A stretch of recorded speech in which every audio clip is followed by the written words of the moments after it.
بس رمضان کی سب سے بڑی تیاری کیا ہے کہ اپنے دلوں کو صاف کر لو پہلے سے، کہ جس دل میں نفرت ہو، بغض ہو، کسی کے لیے غصہ ہو، کسی کے لیے کیا کیا جذبے ہوں، دل صاف کرنا۔ ہمارے گھروں میں روزانہ جھاڑو ہوتا ہے، یہاں مدرسے میں روزانہ صفائی ہوتی کہ نہیں ہوتی؟ چونکہ دنیا کی اصل گندگی ہے تو جھاڑو ہاتھ سے نہیں چھوٹ سکتا۔ حرم شریف میں دیکھا کیسے چاروں طرف خدام پھر رہے ہوتے ہیں برش لے کر، تو دل پہ غبار ایسے آتا ہے جیسے صحن میں غبار آتا ہے، دل پہ گندگی ایسے آتی ہے جیسے صحن میں آتی ہے۔ تو ہم نے نظام بنایا ہوا ہے، لوگ وہ کر رہے ہیں، وہ روزانہ جھاڑو دیتے ہیں۔ تمہارا دل ایک آنگن ہے، ایک صحن ہے، اس میں بغض، نفرت، حسد، پتہ نہیں کیا کیا گندگیاں آئیں گی اور آتی رہیں گی۔ بچوں ایک کام کرو، جھاڑو پکڑ لو، صاف کرو۔ یا اللہ معاملہ تجھ سے کرنا ہے، لوگوں سے نہیں۔ کسی نے برا کہا، کسی نے غیبت کی، کسی نے گالی دی، کسی نے دھکا دیا، کسی نے حق مارا، کسی نے کچھ کیا، یا اللہ تیرے سپرد، میں نے اپنے دل کو سب سے صاف کیا، میں نے اپنے دل کو سب سے صاف کیا۔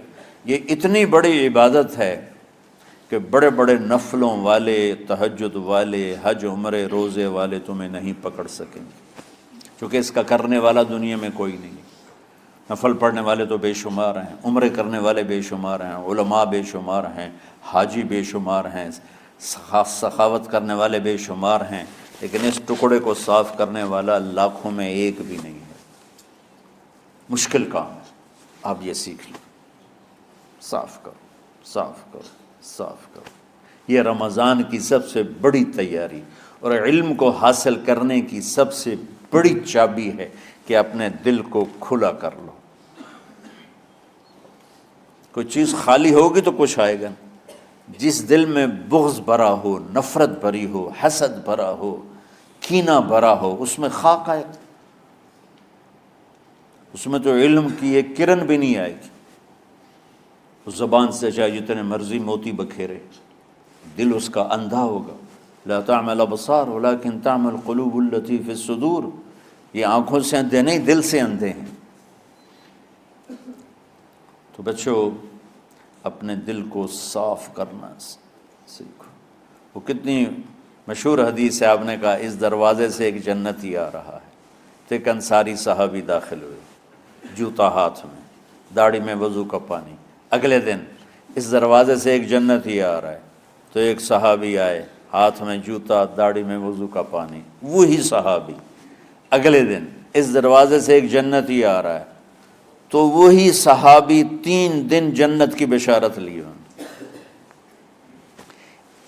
اس صحابہ کی جماعت میں ایک شخص ہیں جن کا نام ہے عبداللہ بن عمرو بن عاص۔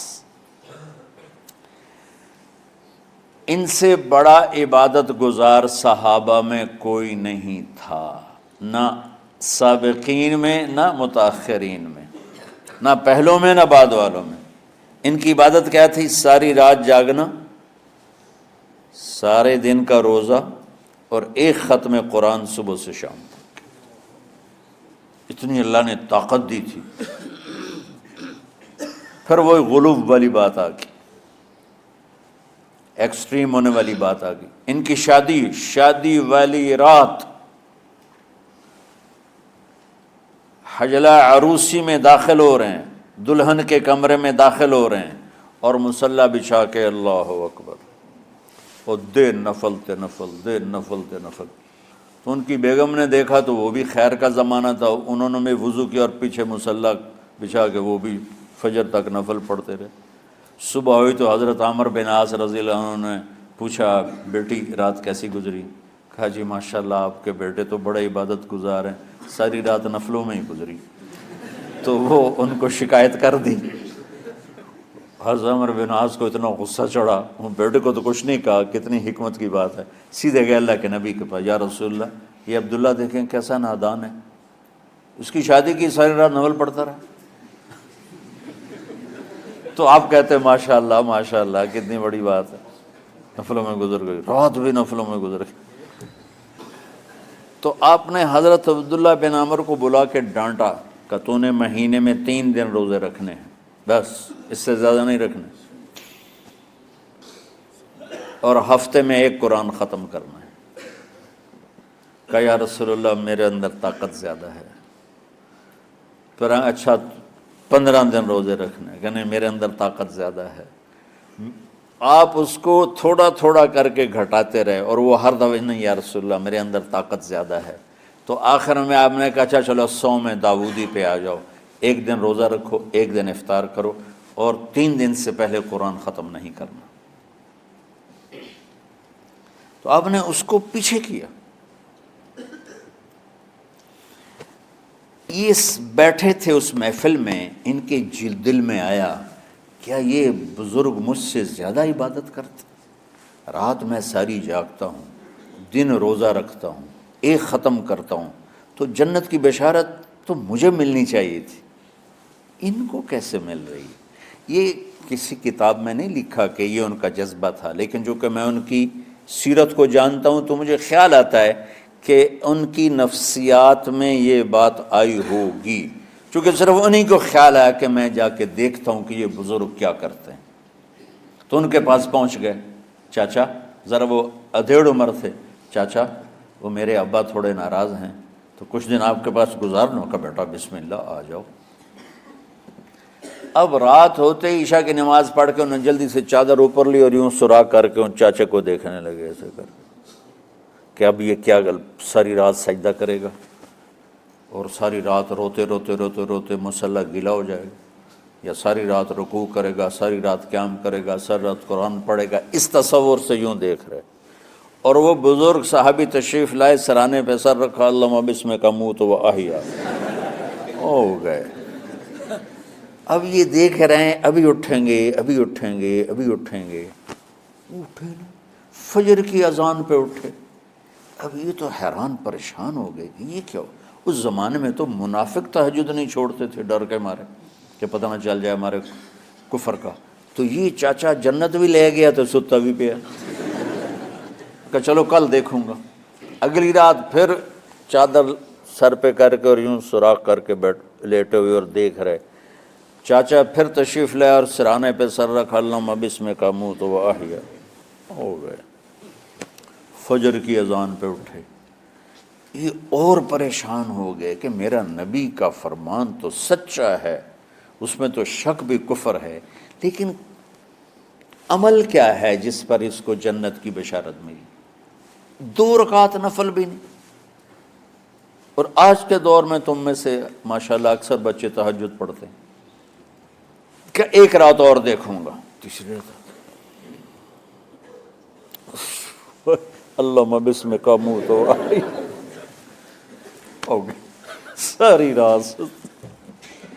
تو تیسری رات پھٹ پڑے عبداللہ بن عمر، کہنے لگے چاچا میری ابا سے کوئی لڑائی نہیں تھی، 3 دن میں تیرے بارے میں سنتا رہا، جنتی جنتی جنتی، میں دیکھنے آیا تھا کہ آپ کیا کرتے ہیں، آپ تو کچھ بھی نہیں کرتے ہو، ساری رات سوتے رہتے ہو، اب کیا کرتے ہو؟ انہوں نے کہا بیٹا یہی ہے جو تم نے دیکھا ہے۔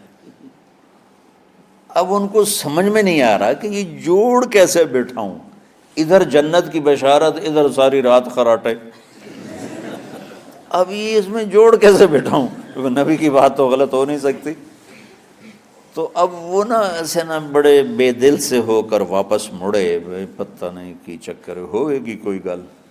جب وہ دروازے تک پہنچے تو کہنے لگے بیٹا ادھر آنا، واپس آ گئے۔ کہا میں تمہیں اصل راز کی بات بتاتا ہوں۔ کہا کیا ہے کیا ہے؟ تو یہاں ہاتھ رکھا، کہا یہ جو دل ہے نا اس میں کسی انسان کی نفرت نہیں۔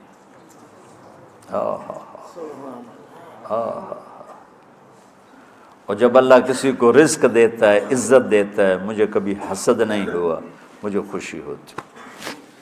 تو عبداللہ بن عمر نے کہنا تھا ہاں یہ بات ہے، نہیں، انہوں نے کہا ہاذا ہوا، اچھل کے کہنے لگے ہاذا ہوا، ہاں ہاں ہاں ہاں یہی ہے یہی ہے یہی ہے۔ پھر کہنے کہ چاچا پر یہ میرے بس کا نہیں ہے، کون کرے گا یہ؟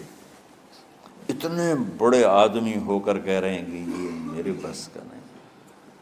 تو بچوں، دنیا میں جنتی بننا ہے اور علم اللہ سے لینا ہے تو اسے صاف کر دو، سب کی نفرت سے۔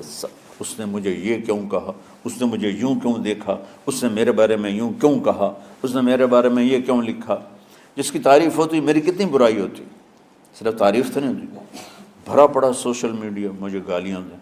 اللہ کے فضل سے میرے دل میں ایک ذرے کے برابر کبھی کوئی منفی جذبہ نہیں آیا، آئے تو میں دھو کے صاف کر دیتا ہوں، یا اللہ میں نے اپنے دل کو صاف کیا، میرا معاملہ تیرے ساتھ ہے، کسی کے ساتھ نہیں۔ یہی آپ رمضان کی سب سے بڑی تیاری، علم کے حاصل کرنے کا سب سے بڑا ہتھیار آپ کو یہ نہیں ہے کہ تمہیں کتابیں یاد ہو جائیں، تمہیں اشعار یاد ہو جائیں۔ تو ساری امت سے کہتا ہوں رمضان کا استقبال کرو، دلوں کو صاف کر کے، نفرتوں کو مٹا کے، مذہبی نفرت، دنیاوی نفرت، رشتوں کی نفرت، بول چال کی نفرت، سیاست کی نفرت، لین دین کی نفرت، ان سب سے اپنے دل کو صاف کرو تاکہ رمضان میں اللہ نے علم اتارا، اللہ تعالیٰ آپ کو علم عطا فرمائے، اور باقی لوگ جو عام دنیا میں زندگی گزار رہے ہیں ان کے دلوں میں اللہ رمضان کا نور اتارے اور ہدایت کا نور اتارے۔ یہ سب سے بڑی تیاری ہے اس کی۔ اور کسی سے گلہ ہے، غصہ ہے، ناراضگی ہے، کسی سے بولتے نہیں ہو، ابھی سے شعبان آ چکا ہے، آپ شعبان سے رمضان کی تیاری شروع فرما دیتے تھے، تو اس کی تیاری کیا ہے؟ وہ دلوں کو صاف کرو، معاف کرو، معافی مانگو، تمہارا قصور نہیں پھر بھی معافی مانگ لو، دلوں کو صاف کرو، اور اللہ سے سخاوت مانگو کہ اللہ کو سخی بھی پسند ہے اور صاف دل والا بھی پسند ہے۔